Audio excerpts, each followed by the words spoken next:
The problem is SD is in the brain, and all the treatments that we have are really targeted elsewhere.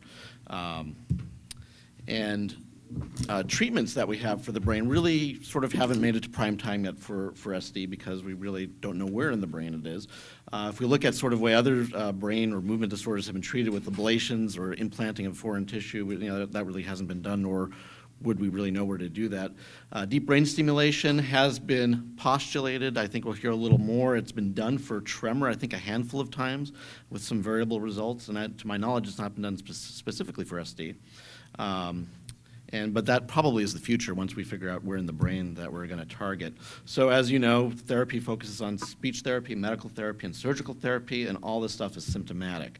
And we've heard about the limitations, about Botox and why people have problems with Botox, and that seems to be the main driver for people that are seeking operations, that they're having issues with Botox. So Botox isn't permanent. So some patients want it to be permanent. We've heard about this roller coaster, and Dr. Paniello's study has been talked about a number of times, and Dr. Blitzer kind of talked about how to optimize this, but this was his study where, he shows that patients get in these cycles where there's a downtime. They never get really well. Only 14% of these patients had a very high quality of life at any time. And then I did a study with my colleague El Moradi looking at technique of injection, and although when we compared techniques, everything was good, and we had about 95% success in injecting, it was interesting that still a large chunk of our patients wanted some adjustment to the Botox. They weren't really happy, they wanted it to be a little bit better. And that's sort of one of the issues with Botox. People always want it a little bit better. Some other issues, what's in the bottle? I just learned this recently. We get the bottle of Botox and it's supposed to have 100 active units. Turns out that that's not always the case. That apparently can vary up to 10% depending on the lot and things like that. There's issues with placement, variability of the disease, tachyphylaxis antibodies. Patients have difficulty in accessing Botox. In Wisconsin, I think it's myself and Dr. Daly probably do 95% of patients in the entire state, and they have to come to us. So it's hard to get to us, and there's economic factors, for patients, for practitioners. It's, to open up a bottle of Botox for a practitioner, if you're not doing it all the time, it costs a lot of money. And patients don't like the inconvenience. We've also heard this, what if my Botox doesn't work? What do I do now? And I think it's really up to the practitioner to discuss and figure that out. It's not, the first alternative is not necessarily to go to an operation. So there's definitely an art and a science to delivering Botox, and a lot of ways that we can deliver it: unilateral dosing, bilateral dosing, high dose, low dose, et cetera. So, but that does get us to operations.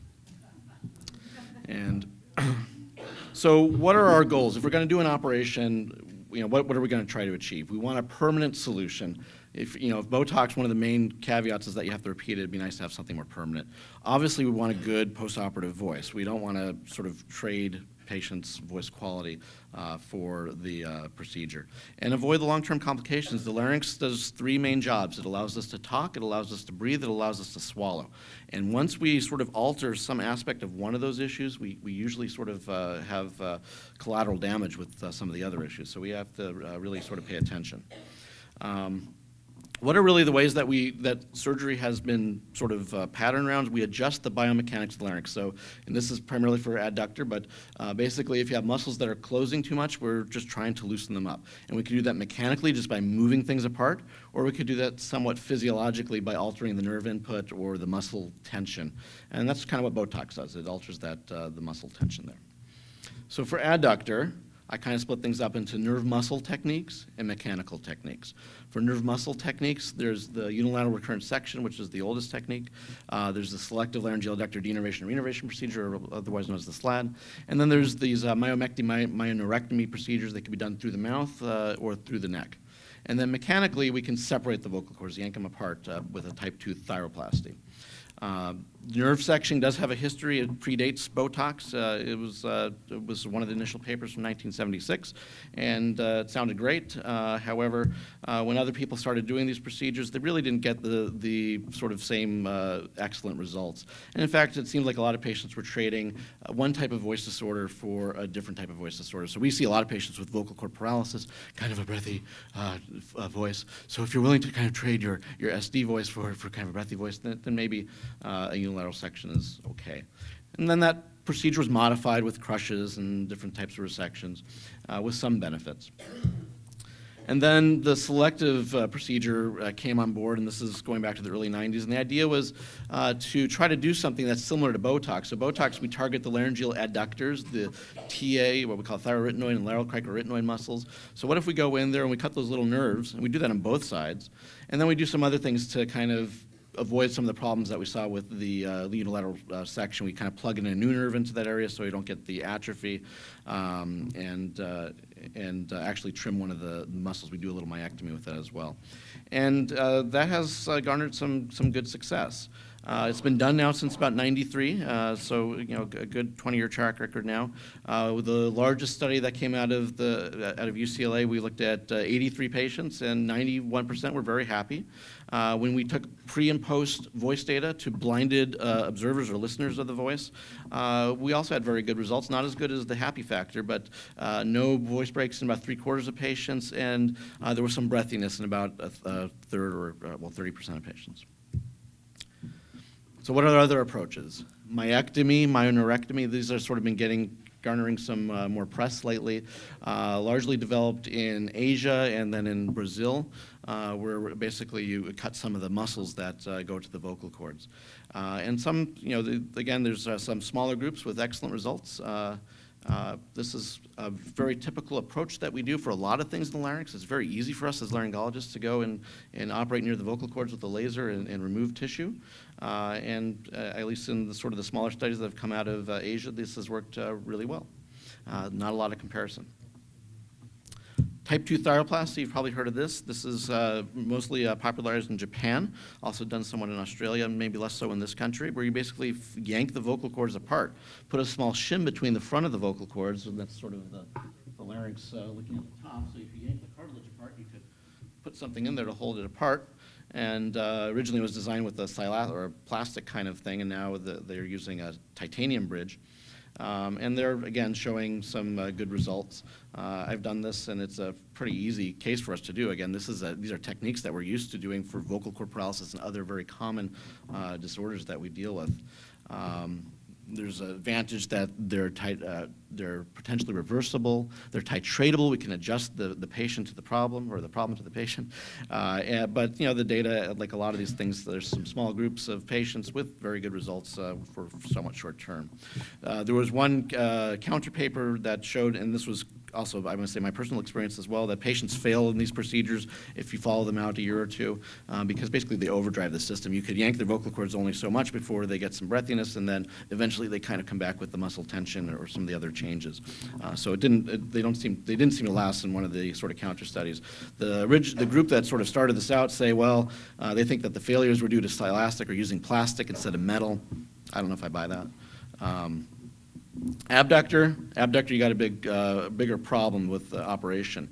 Overtreatment of the muscles that are involved in abductor doesn't allow you to breathe. So if everybody was willing to trade or improve their voice quality for a tracheotomy, I think we could do fantastic, but that's probably inappropriate. So there really are no nerve procedures that have been described. There are a muscle procedure where you basically can trim that muscle. Obviously, you need to be careful so you don't overdo it so patients can still breathe. And then type 1 thyroplasty, as discussed. So there's only really one paper on adjusting that PCA muscle with 3 patients. One did have a tracheotomy, so there's a major complication with that. And they did have some improvement. I've actually done this procedure twice. We didn't give anybody a tracheotomy. One patient we seemed to improve. The other patient we didn't. I'm not very enthused about this operation. Type 1 thyroplasty, we talked about, is a very common operation that we do for vocal cord paralysis. Again, brings the vocal cords closer, and it probably is an adjunct to Botox. So, Botox treatment is effective for a majority of patients, but it's not without issue, and you guys all know the issues. And if you do have a problem, it's important that you talk to your physician about it, and you get together and figure out how can you optimize that treatment. If you're thinking of operation, there are operations out there. They can be highly effective, but it is a big leap. Operations by their nature are destructive. We do things that change things permanently, and so you have to take that into consideration. You don't approach these casually. What are the various pros and cons? I see it as an option. I treat most of my patients with Botox, but Still, some patients want something else, and so this is something that we can do. In pro-Botox treatments aren't all that grand. And I must say that the operations, in my experience, are excellent in reducing the effort of phonation. A lot of patients, when I talk to them, I ask them what's the biggest problem, and I usually try to ask that very open-ended, and it's not so much the vocal quality, it's the effort of speaking. And I must say these operations are really good at fixing that or relieving some of that effort. The arguments against operations is that botulinum toxin is a reversible treatment and it's more minimally invasive, perhaps. Botox does work for most patients, and we should optimize treating our failed Botox patients rather than just operating on them. Dystonia is a central process, so again, we are just treating the symptom, and so an operation might be a little bit overkill. The dystonia can change over time. An operation is treating you at one point in time, and what happens in the future, we don't know.